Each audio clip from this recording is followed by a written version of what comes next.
Action! Hey! Oh. Welcome back to Maya's Perla Reviews. I'm Phantom! With the Movie Phantom. I'm the Movie Phantom! Movie Phantom here, and we're here to review a couple movies for you. What we got? We got Dark City. Boom!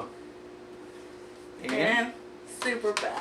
You know, it's rare that you actually review good movies on your show. This is why I'm here. Because you got an awesome double feature tonight. Yeah. And next week, too. No, yeah, doubt it. Yeah. What's next week? I Or is it a surprise for them? Surprise for them. I doubt it, though. Okay. Alright, good. We're going to start with... It's an oldies bag. And a charger. Okay. Dark City. Going to Dark City, gonna have some fun. We're going to Dark City. So, Dark City is about these aliens take over the universe and... Wait, what? That's They do. not it at all. They take over. They abduct some people because their race is dying. Not at any point in the movie do they take over the universe. Well, What is wrong with you? Would you pay attention to this movie? Yes. They take over and they're I'm gonna say spoiler alert first because that's kind of a big surprise at the end. oh yeah. So So spoiler alert. spoiler alert. Okay. They have a universe. They up have in a floating space. city. They have floating city, no light at all whatsoever. Would you call it a dark city? Yeah. Mm-hmm. Yeah. So they grab their they have like some kind of serum and they switch their memories with other people's. Yeah. Yeah, and they don't know like anything. They the memories they have, they give to like someone else. Yeah. So the main guy, what's his name? John Murdoch. John Murdoch, they're after him to kill him. No, well, because he rejects the serum. Because he can tune, which is like the psychic ability, the telekinesis they all have.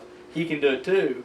So the reason they're doing this whole thing, this experiment, is because they believe that the secret to human life and why we continue to live on is in our memories. Like, why they decide that, I don't know. You would think it'd just be simple fucking. Like, that's how the human race goes on. We just keep fucking. But apparently they're like, it's in the memories. So they decide they're going to harness that. Well, when John Murdoch rejects it and it starts to tune, they feel like maybe he's the key to it all. And they're not trying to kill him. They're just trying to get him. I mean, they probably will kill him anyways, and they extract whatever. Or they try to put their own DNA in him. But, so that's what they're going to do. Yeah. And he doesn't remember his wife or anybody. No. Because when he woke up, he didn't have a memory.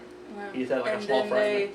they blame him for killing the hooker. Mm-hmm. And there's targets on the boobs everywhere. Mm-hmm. Yeah. I liked it. Oh. That was confusing though. I can tell. Yeah. I love this movie. This is actually one of my favorite movies of all time. Not even joking, this is up there. In my huge top 10 that has 50 movies in it. But no, it really is one of my favorite movies of all time. When this came out, I remember it came out around the same time as The Matrix.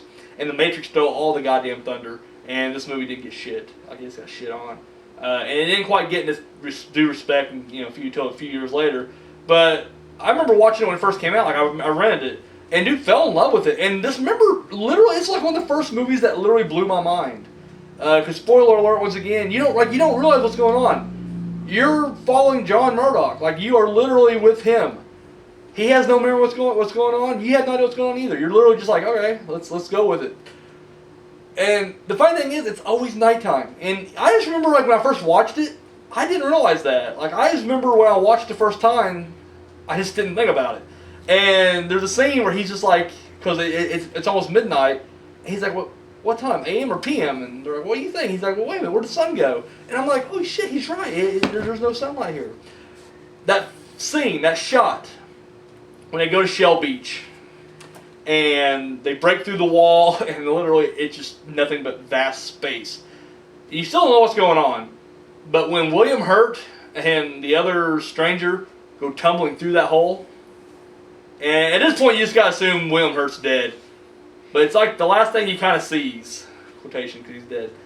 You see the city, and you realize that they're actually all just trapped on this giant spaceship. Because I mean, even at this point, I think even because I was a kid when I watched it. This came out in '97, I believe. 98. 98. So I mean, I was in junior high when I watched it. So I mean, I didn't quite have the firm grasp on it I do now. But I think I just assumed like they did have us all, or have all the people, maybe in one town, and that was it. I didn't realize they took them, up into space. But I don't know, something about that was just very intriguing to me. I really liked it. The whole movie itself, I mean, I love the look. It has that Gothic architecture, very German expressionistic, and I thought that was just really neat. I just love the way the whole town's laid out. I like how the town's constantly growing and rebuilding itself and changing. I thought that was really cool. My boy Richard O'Brien's in it. He was Mr. Hand, I believe. Mr. Hand. He was Doctor? one of the strangers. Now, Kiefer Sutherland played the doctor, and he did an awesome job, too. And really, the whole cast does really good. Jennifer Connelly's great in it. He plays his wife. And like I said, the story itself is just very intriguing. I don't know. The more I watch it, the better it gets. I have both versions. We have that cut there, the theatrical cut, and I also have the director's cut over there. Which I prefer to the theatrical just because I've seen it more, I guess. And really, the director's cut don't really add anything new to it. I mean, there's more scenes, but they don't really add a new element to it. I mean, it's pretty much what you've already seen. I like the former cop who goes nuts because he also did what Murdoch did. He woke up and he notices there's no way out of the town. And I always thought it was kind of funny how, because if you go, like when he runs up to the other cop, William Hurt, and he's just like, there's no way out, there's no way out, and he's freaking out. And I'm like, buddy, if you would have just walked up to him and like, listen, I know this don't sound crazy, but there's no way out of this town. And instead of trying to explain it to him, just do what Murdoch does. Like, try taking to Shell Beach. Like, seriously, that's all you gotta do. I like the part where they're like, how to get to Shell Beach, and they're like... and no one seems to know. Like, they have a vague idea, but then they start actually trying to say it, it gets lost. It's like, yeah, you take the 3rd Street exit to the... Or wait a minute, it's the other bridge. And like, they don't know. And I love when he gets on the subway, and he's on the green line, and it's like, you gotta get the blue line. So then he gets on the blue line, and it's like, well, you gotta get on the green line. And then there's an expressway that goes to Shell Beach, but guess what? It never stops. I mean, so there's literally no way to get to Shell Beach, and of course you find out it doesn't really exist. But no, overall, big thumbs up. Love this movie. Can't say enough about it. I can talk about it all night long, but I don't want to make your video keep going, so. Yeah. What we got next? Superbad. Superbad. So. Get on it. It's Michael. Sarah. Jonah Hill. And Christopher something Plessy? Mint Plessy or something like that? But we just call him McLovin forever. Like, literally. Any movie I've ever seen him in, he's just McLovin to me. That's not an insult. I love this movie. So. Yeah. So go ahead. So, these 3... Okay.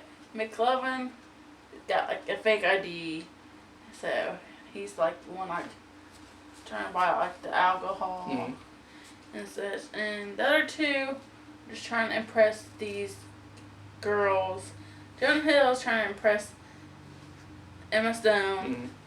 Mm-hmm. And Michael Cera's trying I don't know to what the actress's name. Her name was Becca in the movie, but I don't remember what her. Becca. So they're trying to get to the party and getting alcohol, which they end up at a different party. And then Jonah Hill gets like freaking hit by like a car like freaking 3-4 times. Yeah. Got hit twice. And hilarious. Jonah Hill and Mike Cera gets in like a argument. Yeah. About like sex and condoms and. Well, I mean, the thing about that, the big fight is the fact that McLovin and Evan are going to Dartmouth. Yeah. College. And Jonah Hill didn't get in, or Seth didn't get in. Yeah. So they're roommates, McLovin and. And of course, Seth is just upset about that. But of course, they do, like you said, they kind of bicker about everything throughout the whole movie. So. Yeah. So what did you think of it? I liked it. I enjoyed it. It's a fun movie to watch. Fucking hilarious. Huge fan. In fact, I haven't seen it in a while actually. I remember when it first came out. I think I watched it twice in theaters. By the time I worked at the theater, I didn't pay for tickets. I get to watch it for free. But I watched it twice. Watched it once for sure, and I kind of snuck in and out because I ran the theater, and you gotta make sure the projectors were running fine. So I couldn't just completely. But I did. I think I watched a lot of the second time. But then when it came out on DVD, it was one of those I bought like right off the bat. Like remember, like when DVDs, I guess not remember back then, but like they still do. But like when DVDs come out, they're like $20, something like that. And I always tell myself, like, just wait, Phantom. Just wait until, a year from now and you can pick it up. And I do that now. For the most part now, I don't buy new ones. But this is one of the rare occasions where I bought it. Fairly new. And yeah, I think I tore it up and I watched it. Watched it about 4 or 5 times and then I haven't watched it in a long while for whatever reason. And then, we watched last night and it's the first time I watched it in a while.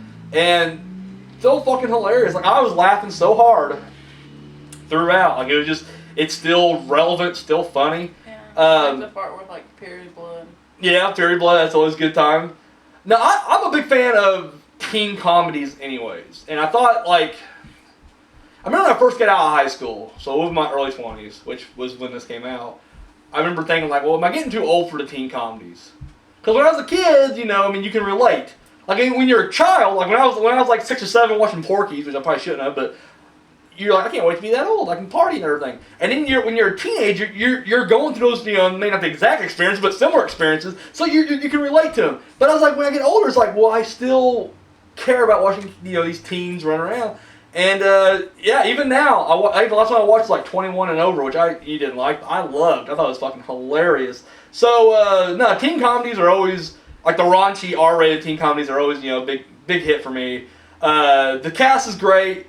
Jonah Hill's always great. Like, I don't know. I never had a problem with him. Michael Cera, this was before he became annoying to me. Seth Rogen.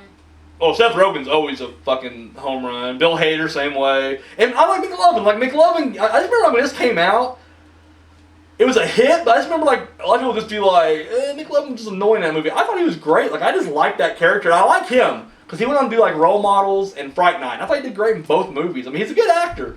Unfortunately, he's going to be known as McLovin forever because A, his name's fucking weird. B, it's really the best thing he's done. Not saying that he's not a good actor, but I'm just saying this is like his most well known. That guy, he's from Ground for Life. Kevin Corrin. Yeah, he also played Pineapple Express and the Goodfellas and really well known. You're right. Ground for Life is the other one. Yeah. He's in it. No, it's just funny as shit. Like, the dialogue's great. And the two leads, they just work so well together. And, but at the same time, the movie has a lot of heart. And I want to say, I know the theme's been around forever, but I know, it seemed like during the mid-2000s, bromance movies were, coming back in a big way. Like, I Love You Man and, Superbad. I'm trying to think of something else. I know there's more than just those two, but it just seems like they were all, boom, like Step Brothers, I guess, to a certain extent. And, I still like that scene where it's just Seth and Evan having a sleepover, and of course they're both drunk as shit, and they're just laying in the floor, and they tell each other they love each other. It's a very sweet scene, and yes, it comes off, a little gay, but at the same time, I don't know, I like it. I love that scene. I just think it's great. The two cops are just great. Rogen and Hader are just brilliant. They play well off each other as well. You can tell a lot of their shit's improv. Like, I can just tell a lot of that stuff is just them, especially when they're in the bar and he's talking about how he met his whore of an ex-wife in a bar, and then Seth Rogen looks over at McLovin's like, actually, it's this bar. And Hader's like, yeah, it was this bar. I'm just like, it's just, you can tell they're just making shit up now as they go along, which is just great. But no, overall, huge thumbs up. Like I said, you rarely do this, sweetie, but this is like a great double feature right here. Like, it really is. So, good job. Yeah. You get kudos. Kudos. Yeah, I like the part. Let's see, what part is it? I'm trying to think. There's a part that I liked. So I'm trying to think. Oh, the detergent. He jumps all the detergent, puts alcohol. Oh yeah. I think it's just good stuff. It really is. And then how he carries Michael Cera all the way home. Oh yeah, that's what I'm saying. I mean, it's just great all around. So Yeah. I got an else. You do. That's Thumbs it. up. Yeah, absolutely. That's it. I recommend both of them. Absolutely. Check them both out. Yeah. Unfortunately, neither one of them's on Netflix. Well, we own. I just find I'm just so lazy that I would much rather just watch it on Netflix than actually get up and get the DVD and put it in. So every time we go watch a movie, I'm like, is it on Netflix? I gotta get up. And I have to get up and walk all the way in here and grab my DVD. So, but yeah, check it out. Yeah. And if you haven't subscribed, subscribe, comment. like this video, comment. Got any questions? Comment down below. Mm-hmm. Facebook, Twitter, Absolutely. Instagram. You guys got any questions for her? Yeah. I'll Hit her answer up. them. She's also really good about doing requests. If you have a movie you want to see her review, if she can get a hold of it, she will review it. So. Yeah. All right. That's it. Till tomorrow. What's tomorrow? Oh, you're still doing your 31 Days of Horror. That's right. That's still going on. Yeah. Check it out. If you haven't caught up, go back and watch the other ones. There's a bunch of them. She's been doing a video a day. So. Yeah. Hell yeah. Yeah. Catch you later.